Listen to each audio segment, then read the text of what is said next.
नमस्ते, मैं हूं शुभम और आपने देखना शुरू कर दिया है एआर न्यूज़ 1। जो शख्स आपको हमारे साथ दिख रहे हैं, हालांकि कोई इनको किसी परिचय की ज़रूरत नहीं है, लेकिन फिर भी मैं आपको बता देता हूं, हमारे साथ दीपक शर्मा हैं जो जेलर है और सोशल मीडिया फेम है, सोशल मीडिया पर काफ़ी पॉपुलर है। आज गाजियाबाद में धुरंधर देखने पहुंचे हैं। सर, सबसे पहले तो आपका गाजियाबाद की धरती पर स्वागत है। बहुत बहुत शुक्रिया। दीपक जी, मुझे आप एक बात बताइए, धुरंधर जैसी पिक्चर जो इतने सालों बाद आई है, क्रेज़ है लोगों में, क्रेज़ क्यों है? मतलब क्यों लोग देखें इस धुरंधर को? देखिए, मुझे ऐसा लगता है जो हमारा यंगस्टर है, जो हमारा यूथ है और उनके बीच में इसका क्रेज़ है, क्योंकि कहीं ना कहीं ये एक्शन मूवी है और जैसे ये एक सीक्वल है धुरंधर 1 का। तो जो ये धुरंधर 1 का ये सीक्वल है उसको भी लोगों ने पसंद किया और उसी के सीक्वेंस में ये पार्ट 2 जो बना है और कहीं ना कहीं इसको कनेक्ट किया जा रहा है हमारे इंटरनेशनल सिक्योरिटी से, पैरामीटर से, कि किस तरह से एक स्पाई एजेंट काम करता है। तो ये जो सब्जेक्ट है और मुझे लगता है कि बहुत अच्छा सब्जेक्ट है और इससे हमारे यंगस्टर्स को, हमारे यूथ को सीखने के लिए बहुत कुछ है। अगर मैं पूरी पिक्चर की बात करूं ओवरऑल, तो लोग इसको प्रोपेगेंडा के तहत बता रहे हैं कि इसमें से आपने नोटबंदी वाला अगर एक सीन देखा हो, इसमें कहते चाय वाला जब से आया, जब सर में दर्द कर दिया है। आप भी एक भारत के यूथ की, अगर मैं मतलब भारत के एक नागरिक की तरीके से सोचूं, आपको लगता है कहीं ना कहीं मोदी जी के आने के बाद पाकिस्तान में फर्क पड़ा है? देखिए, मैं अपनी पर्सनल कैपेसिटी में अगर मैं कहूँ तो हाँ, कहीं ना कहीं फ़र्क है। मोदी जी के आने के बाद जिस तरीके से नोटबंदी हुई है या बाकी बहुत से डिसीजन हुए हैं, अपने जम्मू को लेकर हुआ 370 का और बाकी बहुत चीज़ें हुई हैं, तो कहीं ना कहीं वो मुझे लगता है कि एक नेशनलिज्म वाली बात है और कहीं ना कहीं हमारे राष्ट्र हित के लिए ये सब डिसीजन है। और इस मूवी के साथ भी ये कनेक्शन बताए जा रहे हैं इस तरह के कि हाँ, इस तरह की चीज़ें देखने को मिलेगी। और अभी इंटरवल तक मैं इसको देख चुका हूँ और अभी तक तो बहुत अच्छा मसाला है मूवी के अंदर और बाकी देखते हैं कि आफ्टर इंटरवल इसके क्या आगे आउटकम्स आएंगे।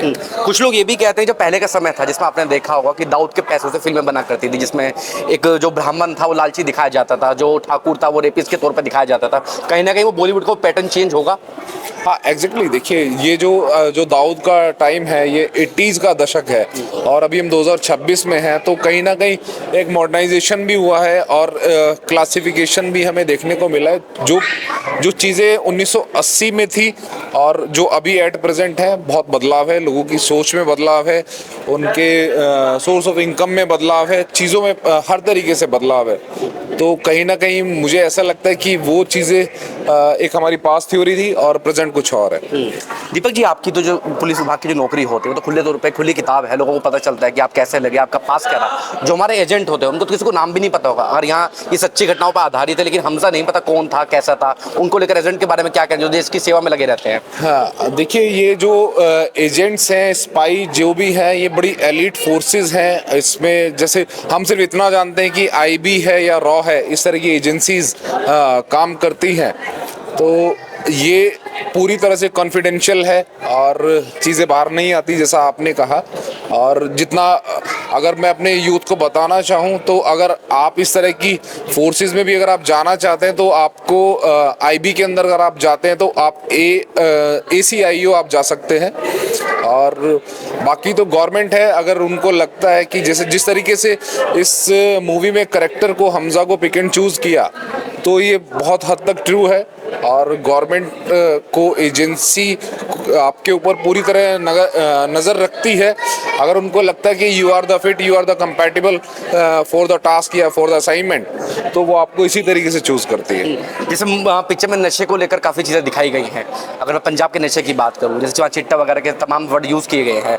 आप भी एक यूथ हैं, आप यूथ आइकन हैं, आपके अनुसार जो हमारा यूथ उसको क्या मैसेज देना चाहेंगे आप? देखिए, अभी पिछले कुछ 5 से 7 साल के दौरान जो पंजाब में है, इस तरह की एक्टिविटीज़ बढ़ी हैं और हम भी कहीं ना कहीं जो हम अपना डाटा अगर हम देखते हैं, केसेस देखते हैं, तो इस तरह की चीज़ें हैं जो नोटिस में आती हैं, जो मैटर ऑफ रिकॉर्ड है कि हाँ, बाहर देशों से, बॉर्डर से इस तरह की जो इलीगल एक्टिविटीज़ हैं या कंट्राबैंड आइटम्स हैं, नशे हैं, वो हिंदुस्तान में अक्सर उतारे जाते हैं। पर मैं अपने यूथ को अपील करना चाहूँगा कि इन चीज़ों को आप जितना अवॉइड कर सकें वो अपना आप अवॉइड करें और एक अच्छी हेल्दी लाइफस्टाइल को अपनाएं। एक मेरा आखिरी सवाल ये है, थिएटर एक्सपीरियंस कैसा रहा? जो हमारा थिएटर है उसका एक्सपीरियंस कैसा है आपका? देखिए अभी तक तो बहुत अच्छा एक्सपीरियंस है और लास्ट की जो सीट्स आई गेस मैं रिक्लाइनर को एंजॉय कर रहा हूँ और उसके अंदर अभी तक तो मुझे ऐसा सच नहीं लगा कि हाँ कोई परेशानी है।